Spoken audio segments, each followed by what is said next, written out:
গত বছর একই কনেকে একসাথে বিয়ে করে হইচই ফেলে দিয়েছিলেন আপন দুই ভাই প্রদীপ নেগি এবং কপিল নেগি।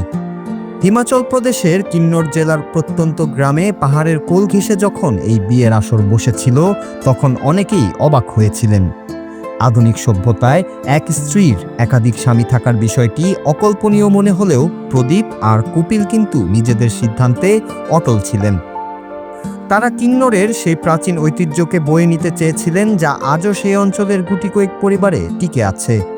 বিয়ের পর দীর্ঘ ১৩ মাস সুখে শান্তিতে সংসার করার পর এবার তাদের জীবনে এসেছে নতুন এক মোড়, যা নিয়ে আবারও সোশ্যাল মিডিয়ায় শুরু হয়েছে তোলপাড়।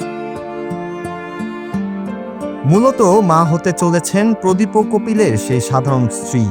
এই খবরটি জানাজানি হওয়ার পর থেকেই জনমনে কৌতূহল জেগেছে, আসলে এই অনাগত সন্তানের বাবাকে।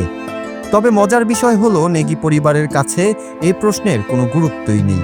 তাদের সামাজিক রীতি অনুযায়ী যেহেতু দুই ভাই আনুষ্ঠানিকভাবে একই কনেকে বিয়ে করেছেন, তাই সন্তানের পিতৃত্ব নিয়ে কোনো বিভাজন সেখানে নেই। দুই ভাই প্রদীপ ও কপিল দুজনেই যৌথভাবে এই সন্তানের বাবার মর্যাদা পাচ্ছেন।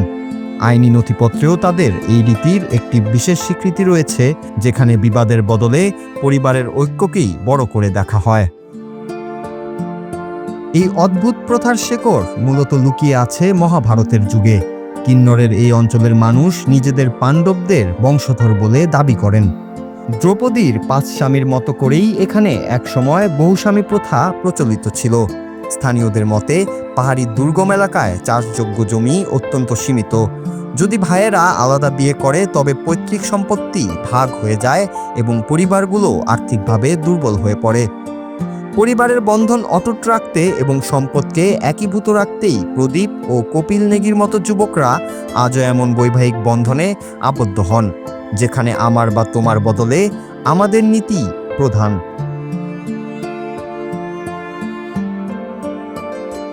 বর্তমানে দুই ভাইয়ের সেই স্ত্রী এবং তার অনাগত সন্তান সুস্থ রয়েছেন এবং পুরো নেগি পরিবারে এখন উৎসবের আমেজ। আধুনিক চিকিৎসা বিজ্ঞান বা ডিএনএ পরীক্ষার মাধ্যমে হয়তো জৈবিক পিতাকে তা নির্ণয় করা সম্ভব, কিন্তু এই পরিবারটি বিজ্ঞানের চেয়ে নিজেদের বিশ্বাস আর ঐতিহ্যকেই বেশি প্রাধান্য দিচ্ছে। তারা মনে করেন এই তাদের যৌথ ভালোবাসার প্রতীক এবং তাকে বড় করার দায়িত্ব তারা সমানভাবে ভাগ করে নেবেন।